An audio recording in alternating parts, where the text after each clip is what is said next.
Hi all.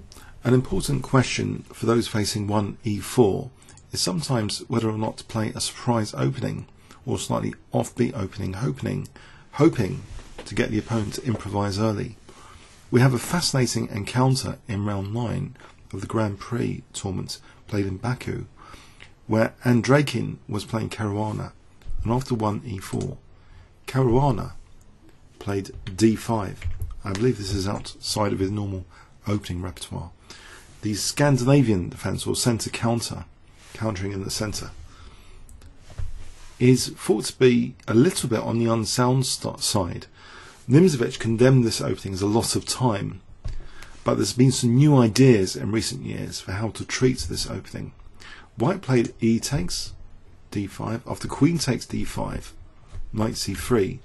Historically in this position, the move queen a5 has got the most played games in my live book, over 5,000 games, but a relatively new trendy move, queen d6, has been played. So is this move good for just selling new books and DVDs on a surprise opening, or does it have substance? Well, we'll need to look at many games, but this is just a very high level encounter. Caruana, who is having a fantastic tournament up until this round, and Andreikin on the other side of the tournament not doing so well. So let's see what happened here. d4. White is establishing pawn in the centre still, trying to get control of c5 and e5. We have knight f3, sorry, knight f6, then knight f3, and now Caruana plays actually the move g6. This is a little bit on the rare side. Usually here a6 is played, over 900 games of a6, maybe trying to discourage knight b5. The queen is asking to be kicked around here, so a6 is often seen actually, for example like this game continuation. This has been seen in a lot of games where it's meant to be slightly better for white, the resulting positions here, slight advantage for white. So that's with a6, fascinating from a theoretical point of view. Also c6 would be the classical kind of thing you'd see, often with black going for a Slav defense type structure. The game could continue like this, with again, often white has a small nagging advantage in these positions. This is the most common move here, queen f3. And white, you see, has this grip on the e5 square. It's evident here. So this sort of position is meant to be, I think, okay actually, but slightly better possibly for white. A lot of games in that sort of continuation. But okay, Caruana's move is a bit provocative. He actually plays g6. And yes, why not kick the queen? Well, why kick the queen is the question as well. Some players in this position have just played bishop c4 and avoided kicking the queen. g3 would support kicking the queen, but we can kick the queen immediately, and that's actually the most common move, knight b5. The queen usually now goes to b6. Okay, so there's a bit of pressure on b2 and d4, with c6 coming potentially. So is this so bad? Andreikin played bishop e2, c6 kicking the knight. The knight doesn't have to block the c-pawn here. Not many games from this position, a bit outside of live book here. I think what took it out of live book in this position actually is usually white plays c4 immediately here. There's 57 games there, this position, which has been explored a bit like this, and you see that d5 break. The c-pawn's useful for the d5 break, but yeah, this is an interesting way of playing it. So just bishop e2, as though, yeah, is the knight going to block the c-pawn? That's the big suspense here. In this particular position, it makes more sense actually, it seems, to play knight a3. The engine prefers that as well, slightly. So leaving the possibility of actually getting a better grip on e5 with a knight recentralization. So knight a3 was played instead of knight c3. Bishop g7 and both sides castle. And now white plays c3. Okay, so with c3 it seems quite a cute position, solid for white, with knight c4 coming up, maybe rook e1, move the bishop, then get a grip on these squares, especially e5. We see queen c7, bishop g5. Black doesn't really want to weaken his king, surely, with a move like h6. He resists that temptation. The bishop could also wriggle to g3 to help control this diagonal, and again, stronger grip even on e5. So Caruana plays bishop f5, but there is a bit of a downside of not playing h6, which is tapped into here. Queen c1, as though there might be an interest in either bishop h6, but more likely for the centre is more important here. Bishop f4 to control that critical e5 square. White's semi-open file here means that, especially the e5 square is a critical square actually, to try and control. Knight bd7, and black is on the verge of playing e5 to sort of liberate the position. White clamps down now. Bishop f4. Instructive, because many club players might go for the attack. If you play bishop h6, possibly, you know, black is doing okay here. It doesn't have to play e5 immediately. Even if he plays e5, it might be a bit dicey, but it's more important, I think, for white to control that central square. So kicking the queen back, it looks passive there on c8. Engines favour this position slightly for white. It's no big deal at the moment, but white does have a positive plan available, and this next move shows that Andreikin is positive about this game. Rook d1. Central advance later could be a very important question for black, but this knight shouldn't be centralized first before any advance in the center. We see rook d8, and the knight does centralize. Knight c4, and also, of course, knight e3. This bishop is a bit of an odd piece here. It could be targeted. We see the move now c5, which does mean d5 is possible here. Does that look a little bit dubious? Well, the thing is, yes, it depends how strong d6 is. Black now plays knight b6 to challenge white center. But here, white bravely does play actually d6. Very interesting position indeed. Should it be taken? It looks terrible to take that actually. But there might be a reasonable move here in taking on c4 first. This wasn't played. In fact, queen e6 was played. This might be a slight inaccuracy from Fabiano. If he took on c4 and then dissolved things, bishop with e takes, here it seems black doesn't have too many major issues from an engine perspective anyway. The bishop's being kicked from the knight and the rook. So what does it do? And then here, queen c6, it looks okay. There seems to be it seems to be an interesting position. But yeah, Fabiano plays queen e6, and very, very good move here is played. If the knight retreats, this isn't such a hot idea, I think. Although it's interesting. E takes is not so clear either. Knight g5. The queen is being harassed, and this could be an interesting bit of compensation for white. Knight takes here, and if takes bishop d3, if queen takes, knight takes d6. This might be quite nice for white as well. But I think an even stronger move was played after queen e6, just actually simply dropping the bishop back. So a temporary piece sacrifice is implied by this move. Knight takes c4 is played. I'm not sure what else there is to play here. White is actually threatening rook e1 to kick that queen back, and then d takes. So we have knight takes, no, knight g5, so the queen is kicked away from defending c4. And it seems white has immediate coordination against the classic soft spot f7 now, because bishop takes c4, threatening the naughtiness around f7. either knight takes or bishop takes. So black seals up things, but in the process he's just blocked his bishop from a reverse gear. Reverse parking has been stopped. Bishop e5. White's preparing to also tap into the dark squares, maybe around black's king here. So he's got this seemingly quite dangerous pawn as well.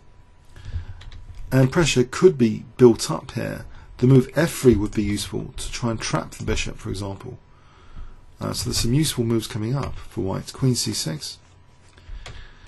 And with this move, Queen c6, white actually now provides the option of further harassing the queen with a4.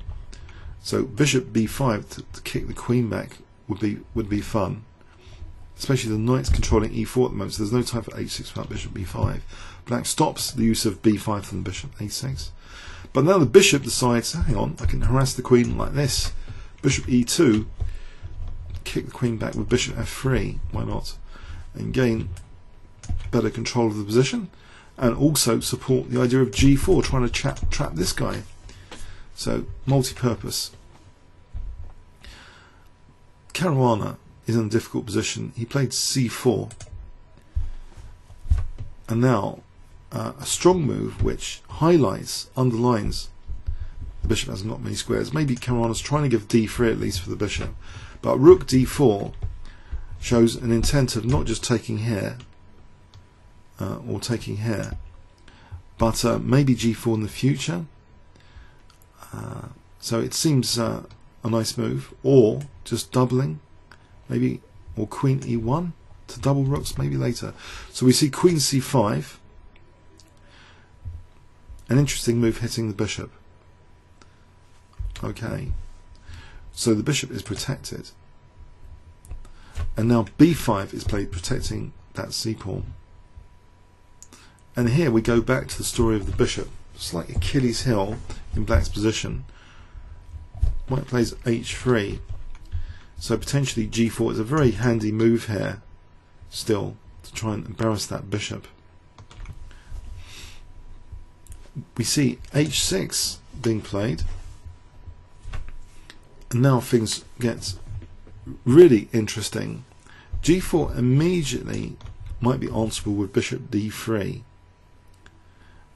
That's still quite nice for white potentially, but instead here the move d7 is played. This is another good move. It's very interesting. So what on earth is going on here? Is it to do with this bishop? Let's have a look. In this position, queen e7 was played. If we play, say we play rook takes as an example, in this position bishop takes, and ouch, we've just won material. Yeah, rook takes d4. Best might actually be to take on g7 here, in fact, or just bishop takes d4. Yeah, that's just winning material, so we can't do that. And if knight takes, this is still pleasant for white. Bishop takes here, maybe taking here, taking on a8 is winning material there. So after a takes b5, in fact, black has to do something else, because otherwise d7 hangs. This position is very nice for white. White can take on c4. Nice position here, better for white. b4 coming up, and that's interesting. There's lots of possibilities for white there. So okay, so d7, very interesting move. Here queen e7 is played, and now we have a takes, rook takes a8, trying to get rid of that blockader. Queen d1, immediate threat to queen. Very difficult position for Fabiano. Plays a resourceful move, knight d5, as you'd expect. Now things are very interesting. White took on g7, king takes g7. Now this bishop is tapped into here with g4. Nope, not yet. Pardon me. pardon me, is the bishop tapped into? No. I'll change my comment there. But bear that in mind, that g4 is a significant threat here for this bishop. It virtually forces bishop d3. But first, white actually played knight e5 here. Knight e5. So protecting the pawn. And also it looks as though g4 is even stronger here, because if bishop d3 we can take him, we've kept our pawn. So black kicks that knight. Very interesting position. Knight c6 is played. What is going on here? Queen takes d7 goes into a potentially nasty pin, which white puts immediate pressure on with knight b4. Notice this second rank is a bit vulnerable here with these pawns like this, all having moved here. Now, apparently, technically, black might be rather okay here, believe it or not, with rook a4. For example, taking here, whoops, recapturing. Rook takes, queen a7. So this provides rook a1 as a resource, so that's the idea. So this should be quite interesting. Also looking at f2, so it's a little bit tricky. Queen d2, this seems an equal line actually. So this is what should have been played. This line here is perpetual check, for example. So yes, that would be a very interesting move here, rook a4 in this position. Maybe Caruana goes wrong then with his move. Very interesting move to support queen a7 and this idea in the variations. Very powerful. That's what the engine suggests here. Rook a4 at a certain depth. But in fact, queen a7 was played here. And after this, white's advantage technically goes up hugely to almost 1.5 pawns. So maybe this can be considered a question mark move. On the old informator notation, a question mark. Why is it question mark? Well, we've still got this forcing move available in terms of g4. The back row seems more sensitive now. Rook d7 will be winning the queen. White plays g4, virtually forcing bishop d3, because if knight takes, as mentioned, rook d7 wins the queen. No good. So bishop d3, bishop takes. Now here, if knight takes here, then white can actually insert bishop takes c4, threatening rook d7. And this is very, very good for white. White can crash through that d file. Very good position. The rook and pawn ending, I think, is miserable for black. So here, c takes d3 was played. Queen takes. It's better for white. That d file is still lethal here. If knight takes, for example, this wasn't played, but it's a very difficult position. If this is played, we just play rook d7 check, winning the queen.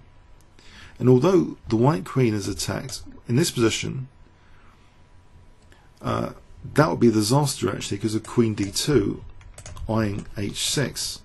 This is not too hot here. For example, check here, here, g5. Black's king is a bit suspect after queen d4. If knight d5, queen d3, and it's the end of black's king. And also you might note, if rook f8, queen takes b4, and this is very bad. So yeah, on the improved king f8 or king g8, well, there's queen, no, that's not an improvement, there's queen takes g6. And on king f8 here, so trying to exploit the queen there, there's queen d6 check. So none of these really work very well. Rook d7 check is fantastic for white. So given that's the case, queen a1 check was played, and black's best is in this position to take on b2. If he takes on b4, again we've got major king safety issues. There's actually a mate in 6. That's how bad the king safety is here. Rook d7 is a mate in 6, whatever black does. King h8, for example, queen takes g6. There's no major checks or anything. Spike checks to avoid getting mated. So yeah, multiple mate threats. So black's best is to take on b2. And white transitions into queen and rook, ending each. Still threatening this lethal rook d7. That has to be parried. It's parried with rook a7. Rook takes b5. So it's emerged that white's a pawn up. Only a pawn up, you might say? Well, actually, white controls the d file as well, stamping authority on the d file. Queen a4 to prevent rook d7. Rook d6 though, sights set on f6. So multiple ideas now. This passed pawn can be pushed. We see now a very interesting play now from white. White is standing better, but how does white convert this? Queen e8, queen d4, targeting f6. Can Caruana save this? Check. Now, if he tries to pin the rook, I think, well, we just win f6 here. Let's go back to defending f6. But now the c pawn, c4, c5. Caruana has nothing better than to try and go into the rook and pawn ending. Because of that famous saying, all rook and pawn endings are drawn. Is that Tarish that said that? Lots of rook and pawn endings are drawn, but in this one here, after queen e5 check, it's still very, very pleasant for white. White's going to be, if black's not very careful, 2 pawns up. Now here, there might be, well, the f2 pawn is attacked. So king g2, we have rook f4. The idea of getting behind the pawn. Rook e6, rook e4. f3, check here. Rook d2. So now 2 pawns up. What was the idea? King f6. Try and get behind the pawn without the rook protecting it. Very strong move is played now. The white rook really wants to go behind the pawn. That's another generalization. The white rook really wants to be on c2. Gives a lot of options to transition into a profitable king and pawn ending if needed. If black has to try and win that pawn, the king and pawn endings might be poor. And here we see very interesting idea. Check. Rook d3. Now if white here plays king e2, then rook c3 and black's probably going to draw this. It's blown. White can't afford this position. It might be approaching a theoretical draw. White instead wants to be having the rook behind the pawn. He sacrifices f3. He plays rook c1. Rook and pawn ending students note the rook behind the pawn gives more options. If the pawn can get to the 7th and the king can be more aggressive than the black king, then the king and pawn ending, which this transitions into, could be winning for white, trivially. Check. Rook a3, c6, this is happening. White's in the driving seat, driving that pawn forward, forcing the black rook to be entirely passive here. Fantastic move, looking move here, although I think it's totally winning now. White can do pretty much anything, any king move. He plays rook c5, but it looks pretty fantastic to cut the king off. And calm, giving an extra tempo. Why not just get the king up? That was also possible. But here we see this idea that there's more options for white now coming up. That the king and pawn endings are trivially won. Black tries h5. If he goes for the pawn here, then this is just lost. We've got a winning king and pawn ending here. Look at that. End of game for black. So actually, black tried h5. Now, in this position, is there a way to actually go wrong here and draw it? G takes h5 is not the best here. I think this is approaching messing things up, actually. because the king can get in the corner, equal, can get into that corner. No, we've got to keep the 2 pawns in this position, g5. The transition to the king and pawn ending can make use of Zugzwang here. King d6, king c4, Zugzwang. If rook takes c7, h4 was played, but if we play rook takes c7, rook takes, king takes, this is winning for white, because this position here, white is gaining more territory with the king after h4, because if king d7 then king f6, trivially winning, and if king f7 we have Zugzwang, king d6, gaining more territory, king here, here, king f6, ouch, pain, everything's going to drop off. So in this position h4 was played, but still it's terrible. King b5, still the Zugzwang in progress here. Black resign here on move 64. If black takes, it's trivially lost. Same sort of Zugzwang scenario. King c5, black has to try and do this. We come here, and now we gain territory in this position with king d6. So even here, we just go here. Opposition, we just get this Zugzwang scenario. Trivially winning. Go for the other pawn if needed. So yeah, on move 64, black resigned. If he doesn't take on c7, well, what else is he doing? If he moves the rook, we queen. If king d7, we just play king b6, and then king b7, etc. Yes, Andreikin scores a major victory. It shows he has belief in his own chess, even playing against the player who's having an incredible time of it at the moment. He's managed to defeat Fabiano Caruana. So Andreikin shows his true mettle and inner strength. Fantastic game for Andreikin. What does it say about the centre counter? Probably not much. It shows a latest example of a trending line with queen d6. It's an interesting opening. White had to play very creatively here. He did that. So the temporary piece sacrifice. He got an advantage here, it seems. I think black missed a key opportunity at some point, which was discussed. Let's have a look at that key opportunity where things were getting critical here on that d file. So in this position, was it here? Black played queen a7. So apparently, according to my analysis on move 34, it seems rook a4 was an interesting try. So that's an interesting try. And the analysis tends to equalise after that. Another move mentioned here, but I'm not sure how far it stands up. The engine really changes its mind here if rook a4 or queen e8. It says now queen e8, not that great. g4. This position could favour. Whoops. This position could have favoured white. Apparently, a small advantage.